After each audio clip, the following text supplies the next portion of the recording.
Estamos aqui com o João Pedro Curti Dias para o bate-papo informal do agronegócio. Vamos falar sobre agronegócio. A Fiesp divulga mensalmente, através do seu departamento de agronegócio, é o DEAGRO, os dados da balança comercial do agronegócio.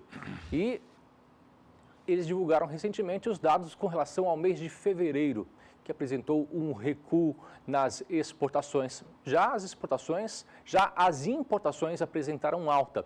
Sobre esse assunto eu falo agora com o João Pedro Curti Dias, analista de agronegócio aqui do SBA. João, muito bom dia para você. Bom dia.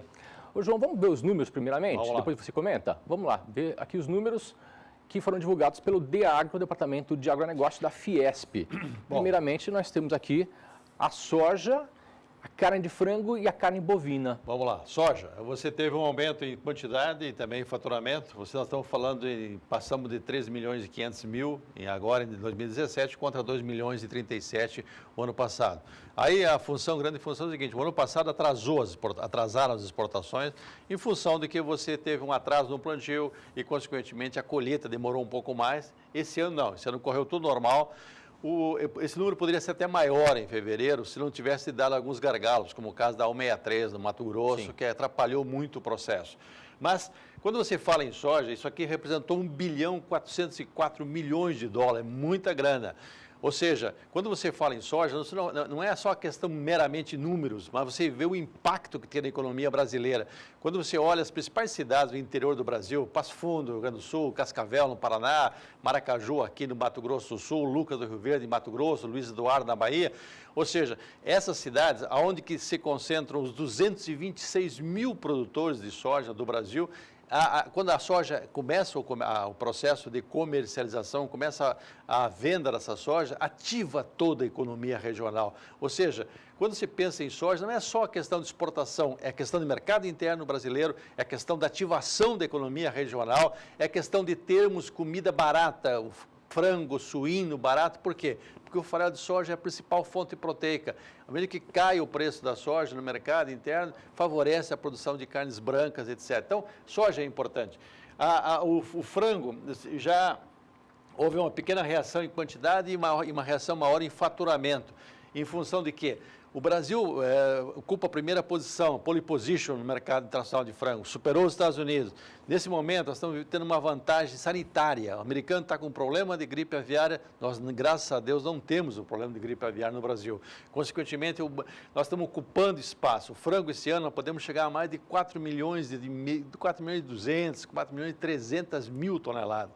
Ou seja, e o frango é fundamental porque ele viabiliza pequenas propriedades rurais, especialmente no sul do Brasil, Paraná, Santa Catarina, Rio Grande do Sul, norte do Rio Grande do Sul. Quando você vê o frango, ele passa a ser uma atividade importante para você criar aquela chamada classe média rural. Carne bovina, a carne bovina sofreu uma queda em função basicamente da questão cambial. Quando se volta para 2016, nós tínhamos um câmbio na faixa de R$ 4,00 por dólar. Quando se vem para fevereiro de 2017, nós temos um câmbio de R$ 3,11. Essa diferença pesou muito na questão de rentabilidade, na questão de fomentar as exportações.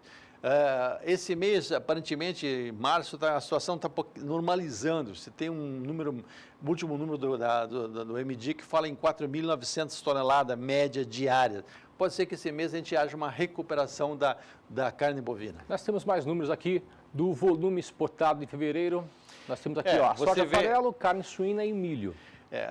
O farelo de soja, o Brasil não tem competitividade no mercado internacional. Nós exportamos 13 milhões de toneladas por ano. O grande problema do farelo de soja é que você tem a questão tributária. As indústrias, elas compram o grão no mercado interno, tem tributação e ela não consegue colocar isso na exportação. Esse recuo, então, foi referente à tributação? Parte disso é pela questão tributária. É um mercado que o Brasil perde espaço. A Argentina, ao contrário, a Argentina exporta muito farelo e óleo e exporta menos grão. Nós não, exportamos muito grão, exportamos menos farelo e menos soja.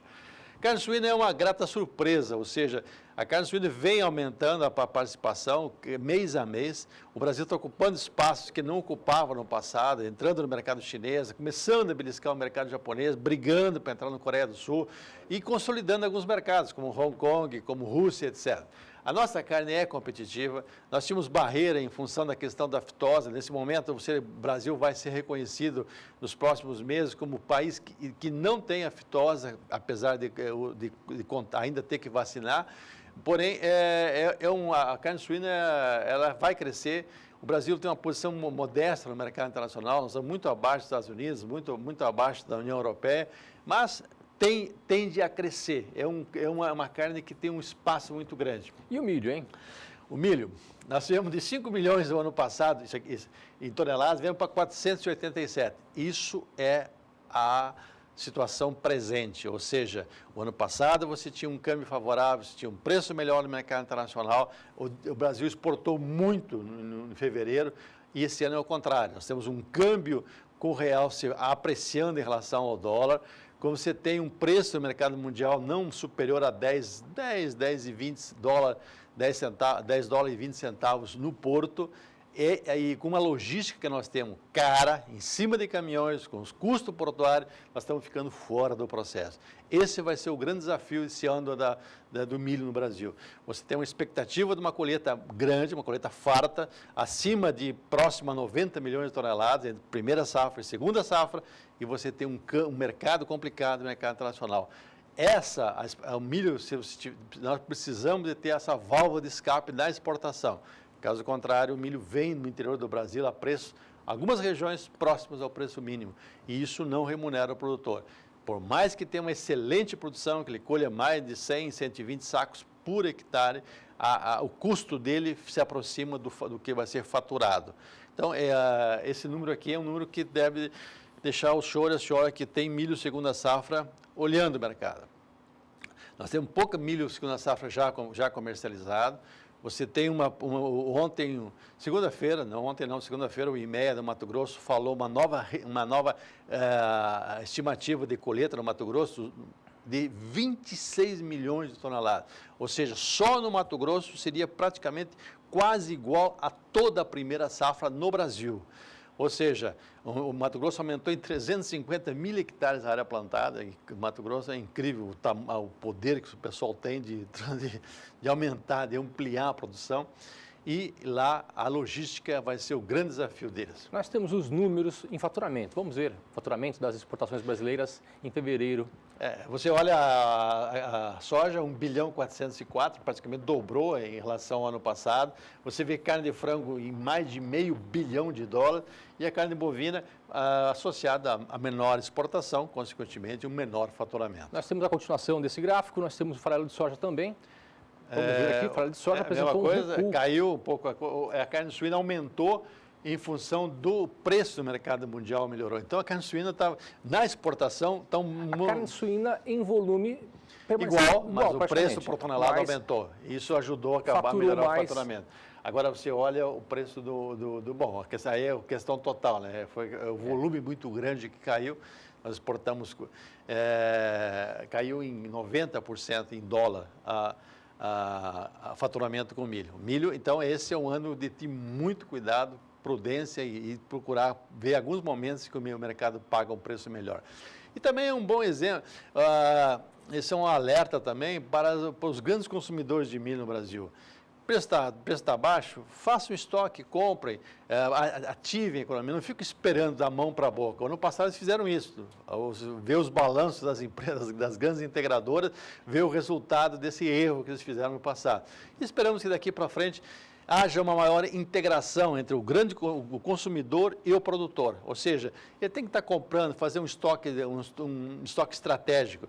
Aqui no Mato Grosso do Sul, por exemplo, as cooperativas, as grandes empresas que trabalham nessa área de carnes brancas estão montando estrutura para comprar milho e estocar milho aqui para atender o mercado. Né, João? Que em fevereiro nós tivemos dias úteis bem reduzidos, né, em comparação com o ano passado. É a mesma coisa, a diferença é um dia só, entre fevereiro de 2016 e fevereiro de 2017. Mas a grande questão é o seguinte, o mercado, a soja, esse mês, você fala em chegar perto a 10 milhões de toneladas.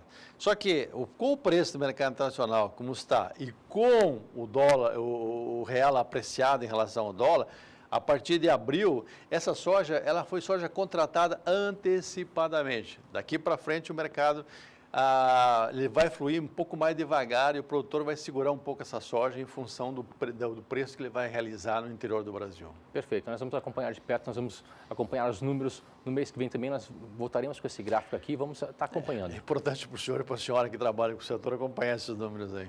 Obrigado. Até mais. Bom trabalho, hein? Tudo de bom.